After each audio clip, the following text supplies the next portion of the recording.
Well, hello, my beautiful people. My name is Gant, and welcome back to Lucid9. Last time, we just finished the purple sample. If you remember, I think it was the future. Like, it's probably the prologue for the next game that they're gonna make. And we just finished the Elizabeth route. Now, we're gonna go through the red sample. And if my predictions are correct, we're gonna be seeing Ari's future. So, let us continue. The red sample induces a sense of ease in the patient's mind. There are no strong emotions at play, merely tranquility. Some have even described it as experiencing the lull of childhood all over again. They have no responsibilities and feel that their futures have already been assured by a parental figure. Thus, they are allowed to spend their days idly, doing whatever they enjoy. For someone like you, who's gone through so many hardships, that must sound like a type of heaven. Would you like to take the red sample? Yeah. Then, here you go. I'm getting sleepy. Are you feeling drowsy yet? Good. Then, don't mind me and close your eyes. May you have a pleasant sleep, patient 532 48 95 634.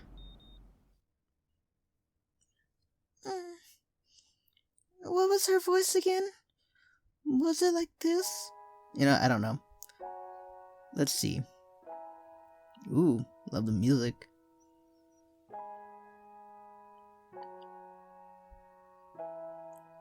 Look how beautiful the sky is. Ah, it's beautiful. Once, there was a girl with a voice. Purpose to be brighter than a bad... You know what? I'm gonna read it in my normal voice. Then whenever the character pops up, then I'll do the voice! Purpose to be the brighter of a bad news. Propose to steal another... fuck. Hold on. Let me move my mic a little bit. Okay. Propose to steal another's way into the shadows. Or at least, that's how the rumors went. They call her a soulless doll, devoid of emotion, numb to any sense of pain. A shadow slowly overtaking the ground it thrones upon. Darkness consuming darkness, quiet footsteps bouncing off the thick, layer walls and echoing back siren songs of solemnity. Please, I beg you. Once, there was a man with a daughter who he loved very, very much. Please, just... Oh, I'm the father. Please, just don't hurt her.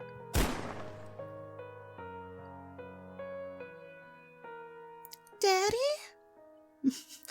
Daddy, what happened? There's this red all over my screen. What's happening?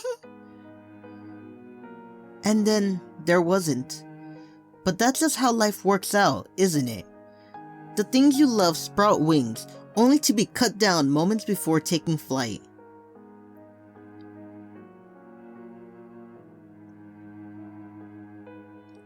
Once, there was a girl with a family. It wasn't a perfect family, but it was one that truly loved her. And she truly loved them. Sometimes, loud noises come from downstairs, would wake her in the middle of the night. She liked how the blanket felt when she pulled it over her head. It makes the noises go away. Oh, her parents are fighting. That cotton-coated silence was warm, just like the house. It was kept alive during late hours by the sound of cicadas singing their hearts out just beyond the reach of the front door. Sometimes, the girl's mother would play the piano along with their serenade. She was a kind, gentle mother. She traded away the entire world for her little girl. Now, she was dead too. Now there was no one left to sing that little girl to sleep. There was no one left to brush her hair. There was no one left to pick out which pajamas she would wear to bed. There was no one left at all. No one. Nothing. Not even the cicadas.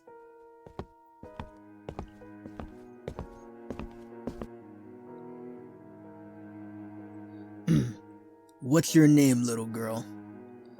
The girl looks up at a large man in front of her and fixes her eyes on his face. It's blurred out. She can't even identify the color of his eyes. She doesn't respond. Instead, her gaze bounces off his disoriented grin down the length of his jacket, resting only when she reaches the outline of a small handgun. The same gaze continues to migrate to the space behind the man. She spots her father, sleeping soundly amidst the intrusion. He must have a long day. She ignores the slowly creep of thick red liquids pulling towards her and entraps herself in a happier illusion. Any minute now, he would wake up and take the girl to the park. Her mom would be there too. They'll all go a few hours later and listen to her piano play. The girl will fall asleep in her father's arms, and he will carry her back up to her room. Then she'll wake up in the morning and they will do it all over again. I asked you a question, kid. What is your name? The man's voice takes a harsher tone as he presses the steel of his handgun against the girl's cheek. Still warm from firing just some moments ago, it singes her skin and causes her to flinch. Shush! She takes one final glance at the corpse of her father before returning her gaze to the man. You wake him up. Huh?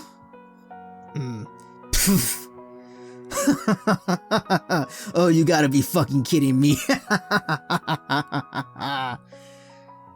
The man's hysterical fit sets fire to the girl's mind. Her conscience burns up and her thoughts reduce to ash. For the first time in her life, she is utterly terrified. The tears she has imprisoned behind the comfort of her eyelids reared their ugly faces, falling in heavy droplets to the floor. The scent of cheap cigarettes and body odor rips her out of her delusion and back into reality. Phew, it's been a while since I laughed like that. And here, I thought that tonight was going to be boring. Listen, kid, I'm not gonna kill you. Only got paid for 2 bodies this time. And since you managed to make me laugh, how about I help you out in return? There's a little place not far from here, filled with plenty of kids just like yourself. Hell, it's probably my fault a few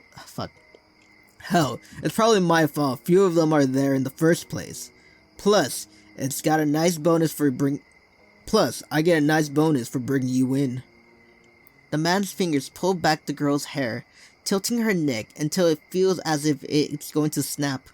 He brings his face to her ear and lays waste to the last drop of sanity she has left. A cute little girl like you will have a new mommy and daddy in no time. What the fuck? I don't know if this is an orphanage or some kind of like prostitution sex ring. I hope not. I hope it's just a fucking orphanage. Once there was a girl with a voice. A voice purposed to be broken. But whose voice was it?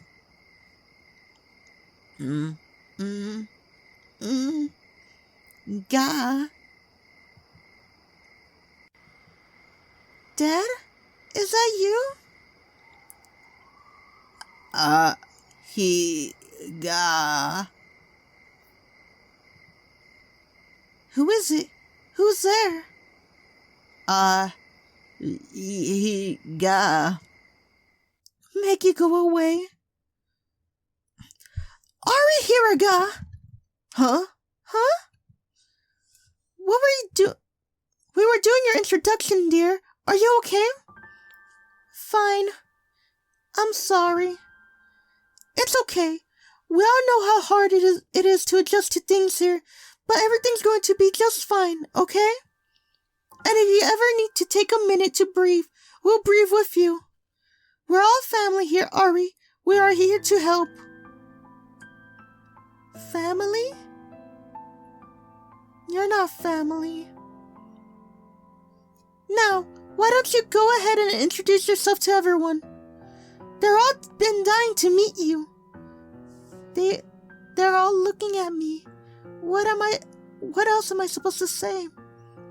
I'm Ari Hiraga. My parents are dead. Ah! Huh? They seem surprised. Did I do something wrong? Why is everyone so quiet now? Mine too. Huh? Yeah, me too. I bet mine died first. What the fuck? What the fuck? Nuh-uh. I bet not. I bet your parents aren't even dead. Are too. That's why my aunt brought me here, stupid. Oh yeah? Well, my aunt is dead too. Okay, enough. Calm yourselves. The class goes silent, and the boy and girl stop arguing. Are they going to get in trouble? What happens if you get in trouble here?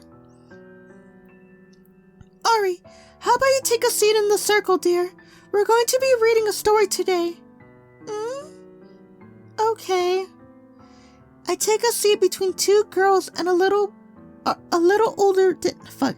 I take a seat between two girls a little older than me. Neither of them say hello. The rug is soft. There's an entire town on it. I wonder what town it is. I wonder if the people that live there are happy. Probably not. Teacher, what are you reading today? Today we have a special treat for everyone. We are going to read a book published by our very own president and CEO, Masaru Inori. The room explodes into a fit of... Fuck, that's not her voice. The room explodes into a fit of booing. Why don't they like this Masaru Inori guy? I don't like him. His daughter is super mean to me whenever he comes to play. Yeah, and he smells like old people. Shush! Quiet down. Remember what happens to children who speak during story time. Yes, ma'am. The story we're going to read today is called The Lonely Lemur. I trace the center lines of one of the rug treats and follow it until it reaches the end. The world seems to cut off where the road stops. Where do the cars go once they get there? Do they turn around or just dive off? Is there another town on the other side of the rug? A soft, gentle voice pulls me back into reality before I can lift the corner of the to check. The Lonely Lemur. I'm gonna love doing these fucking voices. Some animals have... Oh wait, no, I'm like the teacher, right? Some animals have friends. Some animals have family. Some animals run, and some animals hide. Some animals have hair, and some even have fur. Reptiles don't have either, because they don't count. Mia the monkey has a friend named Denki. Denki the doggy has a friend named Tayashi. Tayashi the tortoise knows a lemur named Larry. But Larry the lemur was lonely. Larry the lemur didn't like holding hands.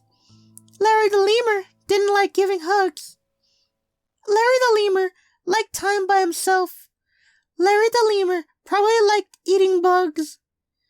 With no one around to play with, and no good friends of his own, all the animals had fun and went out. But Larry the lemur stayed home.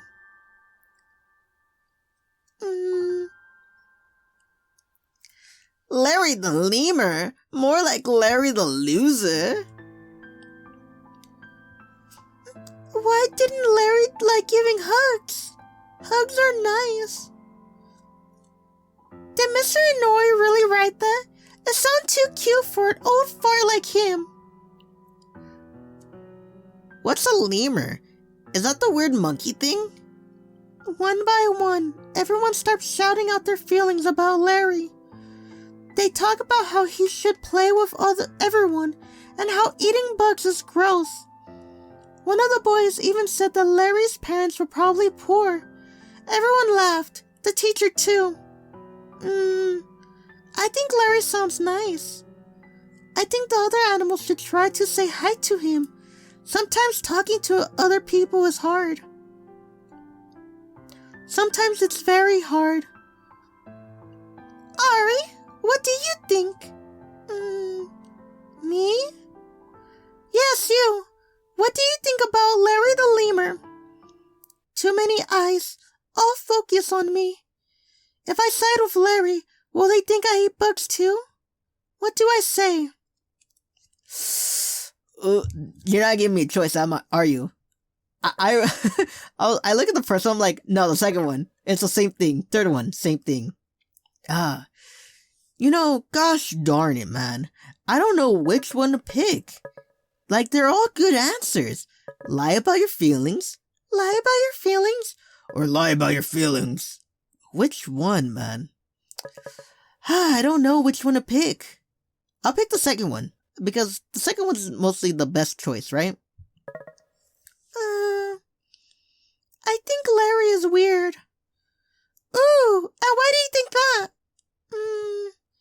He doesn't act like everyone else. If you don't do what everyone else does, you're weird, right? She goes silent. Did I choose the wrong response? Everyone else waits for her to speak. I guess that's one way to look at it. Plus, no one wants to spend time with someone that eats bugs. And just like that, everything went back to normal. Fuck, sorry. Sorry, I had KFC before starting this episode. Let me drink some water real fast. Water. Water gives you life, kids. Remember to drink water. At least 8 cups a day. Or don't. You wanna know why? Because I'm not your fucking parent. All of the kids split apart and started talking about the things they liked. The games they want to play. The girls or boys they want to spend time with or avoid. But no one came to me. Things stayed this way for a very long time. Some children would leave, and some would appear. Most of us stayed where we were. I think I heard one of the adults mention that the price to take us home were too high for everyone to find a new mommy and daddy. But I didn't care. At least, not that much. The orphanage had good food and fun video games. Sometimes, one of the ladies from upstairs would come down to us and hand us out fruit. Is it peaches? I just want to see like a little picture of like baby, like not baby, but like kind of like little Ari just be like, Peach! You know what I mean? Everyone got to choose what they wanted. They wanted, so plums and apples were gone really quickly. I like peaches more because they reminded me of home. Mommy grew up peach orchards when she was a little girl, so I like to keep them around. Plus, they are high in potassium. I don't know what potassium does, but it must be good if it's in fruit, right? There was one day when I got bored of peaches, so I chose an apple instead, but one of the boys cried, so the teacher made me trade with him. He didn't even say thank you. The teacher had to thank me for him. I didn't really talk to any of the other kids. Not because I wanted to avoid them or anything, but because none of them seemed like they ever wanted to talk to me. As time went by, I began to feel more and more like Larry the lemur. I didn't like running around and telling stories. I don't like the cartoons other orphans gathered around and watched every morning. I don't even know if I like people. I think the adults might have noticed this because they eventually started spending more time with me. I didn't get any special privileges or anything, but they would bring me a new video game and let me choose the music during free time. I picked classical music because it reminded me of my mom. People call me boring whenever I did that, but I didn't care. Is that a helicopter over me? Or is that in the game? You know what? Sometimes I can't even tell. I didn't care about at all. They're the boring ones. Always doing the same thing every day watching the same early morning cartoons, always choosing the same fruit from the nice lady upstairs, picking the same boys and the same girls, suggesting we read the same books during story time. That's kind of weird. Like, fuck, man, even when I was a kid, like, I chose a different game. You know what I mean? Like, as a kid, my my brother-in-law, right? When I was how old was I? I was like 10. My brother-in-law, he gave us a PlayStation, like his PlayStation 2. He gave us his PlayStation 2, right? Because he didn't want it no more. And he gave us a shit ton of games, man. And like, I would alternate between them. Like, I didn't play the same game all the time, even though, you know, I was continuing with the story. If I got stuck or something, I'm like, nah, I'm going to change the game. Or maybe I'm like, nah, I don't feel like it. Like, I don't like watching the same cartoons either. Like, what was it? SpongeBob? I loved it as a kid, but at the same time, it's like, yeah, I want to watch something else. Maybe anime or whatever. Or whatever the fuck was on. It's like, you gotta... Maybe I was weird. Maybe I'm kind of like Ari. I didn't really play that much. Like, I had friends in elementary, and I'll play them sometimes, but at the same time, I didn't really play. Fuck, I could kind of relate to Ari a little bit. Not too much, because I did play, and I did have fun with friends. But at the same time, there were some days where I was like her. Wouldn't it be great if we were all like the same thing? If we all like the same things? I think that would be fun. If that were true, we wouldn't need to be different. And we could still feel alive. Is alive the right word? I don't think so. I haven't felt that way since I heard the cicadas. Last heard the cicadas.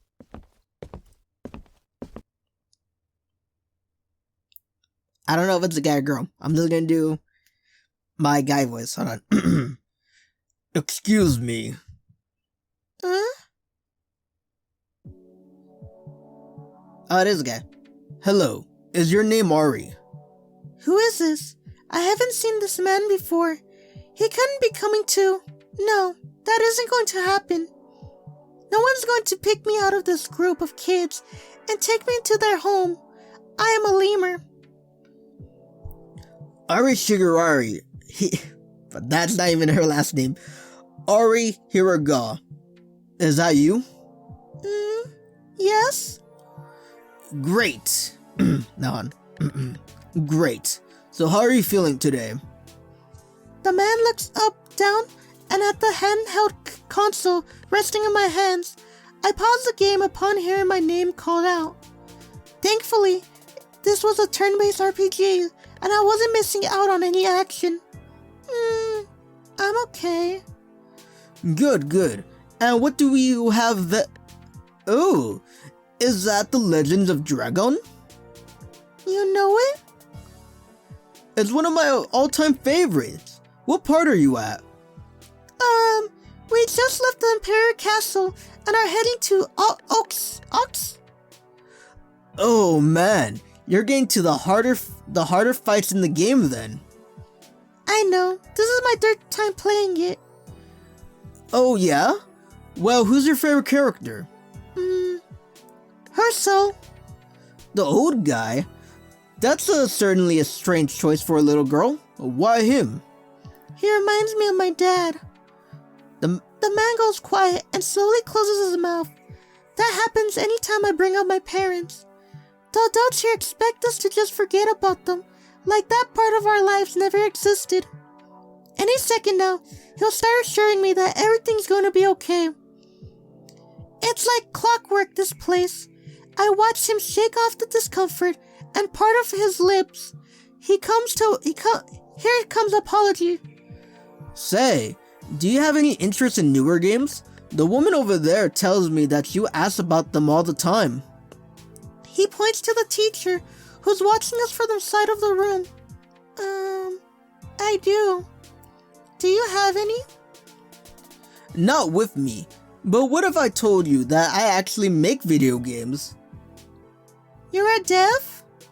Yes. And I'm also surprised that a girl your age is using industrial slang.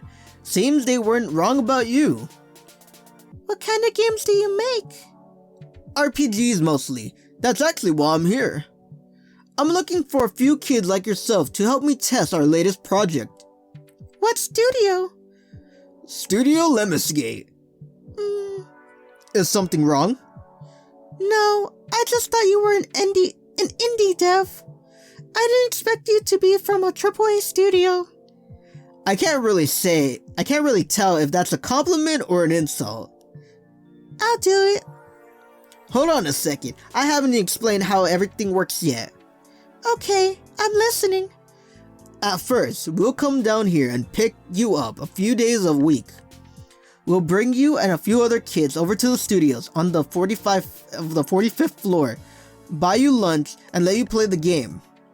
You're familiar with glitches, right? Bugs? Great. What we need you to do, then, is to tell us about any you find. And if you're good enough to detect bugs, we might even offer you an actual job. I'm 11. I can't have a job. Well then, don't tell anyone. Don't tell anyone if we start paying you. The man winks at me and pats me on the head. So, are you interested? Yes, I will do it. Great! We're glad to have you on board. Someone will be here next week to pick you up. It won't be you? He pauses. I guess my question surprised him. It won't be me. I'm a busy guy, you know. The man stands up and begins walking towards the door. Without turning around, he speaks again. Ari. Do you like this place? No. Good. What the fuck? Good. Good thing you don't like this place. I'm gonna burn it to the ground. He disappears through the door frame without another word. I unpause my game and get back to the path to Ox. The man wasn't lying. The next week, someone did come to pick me up. This man wasn't as friendly as the last one, but he held my hand on the way to the elevator. It was a fancy elevator, made out of glass. The people on the ground level of the building looked like worker ants, hurriedly moving from place to place to keep things in order. I thought it was kind of sad how none of them ever came to say hi to us. I never realized just how many people were down there. The studio was nice. It was cold. There were posters for games I never heard of, dropped off on every wall and every cubicle. They took me to a white room and sat me down in front of a small TV. It was the first time I got to play games that weren't handheld since I left home. The one I tested today wasn't very good. There were no enemies, just player characters. I guess that they hadn't had time to program bad guys in the game yet. An older woman sat in the corner of the room with a notebook. I hear her scribbling down every now and then. I'm not sure if she was writing. I'm not sure what she was writing, especially since the game right now was pretty bare. The sound of her pencil was calming though. It made the room fade into the abyss, leaving just me and the RPG. There was no three-dimensional world or map. It was closer to a chessboard. Each turn you will roll a virtual die that would determine how many spaces you can move. I had to quit playing once my party members stopped responding to the controller. A different man, one that I haven't seen before, rushed into the room and told me that testing was done for the day. The woman in the corner nodded, put down her notebook, and brought me to another white room. She asked me to sit there and wait for the game director. I nodded and took my place in one of the two chairs in the center. There was a desk separating them. I sat in the smaller, less fancy chair. I could tell that the big one was meant for adults. A knock on the door eventually tore the woman from her post. Without saying goodbye, she passed through the door and switched places with a familiar man, handing him the notebook on the way out. Well, hello there, Ari. A long time no see. Tell me, what did you like? Did you like the game? Not really. Oh? And why is that? There wasn't anything in it. Ah, yes. What good is an RPG if there are no enemies to take down after all? I can assure you though, when we're done with it, it will be the single most immersive gaming experience of all time. That is a promise. I'm excited for the final version. The man looks down at his notebook and shifts through several pages. I'm surprised at how many there are, given just how little I got to play the game. He stares back at me for a second before slamming the book shut. So, how about next Tuesday? What about it? Didn't I tell you that we may offer you a position based on your performance here? You said bugs. I'm sorry? I didn't find any bugs. You said you would offer me a job if I was good at finding bugs, but I didn't find any. Well, will you do your best at finding them in the future? I can try. Well then, I don't see any problems here, do you? The man smiles the same smile from a few days ago and pats me on the head again. I guess that does it then. Welcome to Studio Lemonsgate, Ari Hiraga. You are now an official game tester. I will handle all the paperwork myself. I just need to get a quick recording of you saying a few things. What things? Just some legal mumbo jumbo, nothing you need to concern yourself with. All you need to do is repeat after me, okay? Okay. The man pulls out a device out of his coat pocket and slides it to the middle of the table. He starts speaking once he presses the button on its center. I, Ari Hiraga. Hereby relinquish my personal sovereignty. Hereby relinquish my personal sovereignty. I never heard that word before. It was hard to say. In exchange for the experience. And livelihood I had been promised. I will willingly forfeit my moral obligation.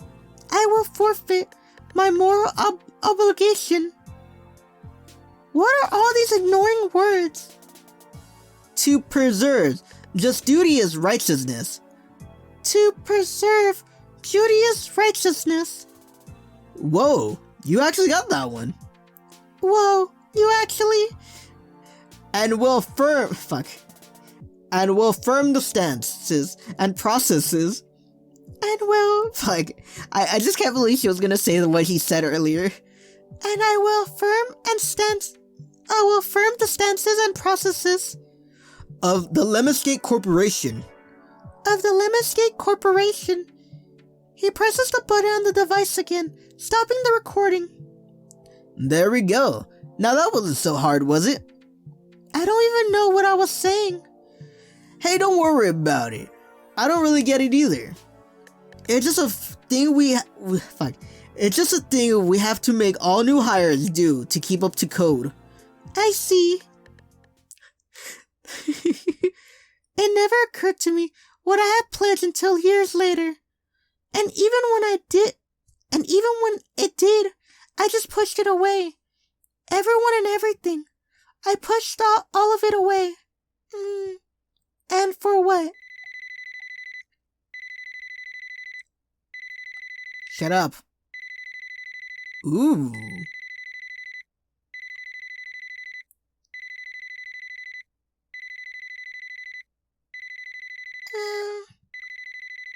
For this. It's a really good apartment, look at that. Go back to the apartment. What was the rigging? You're shitting me. That was it? Awake already, patient 532 48 95 634, whatever the fuck we call you. I can tell by the look on your face that it wasn't far from a pleasant dream. You look anxious, or dare I say, perturbed by which you just witnessed. Am I correct in my assumption? Blink once. Yeah. Interesting. We may have been wrong to assume that having no responsibility would put someone at ease. I imagine that to you, not being in control is more of a punishment than a blessing. But seeing as it didn't help you attain the pleasant dream, we shall abstain from providing you with the red sample for the time being. Now then, when you are ready, please fix your eyes in the sample that attracts you the most. Okay, so that was weird. I thought it was gonna be like the purple one, where it's like 3 episodes. No, this one was like 1 episode. And we just basically learned Ari's past.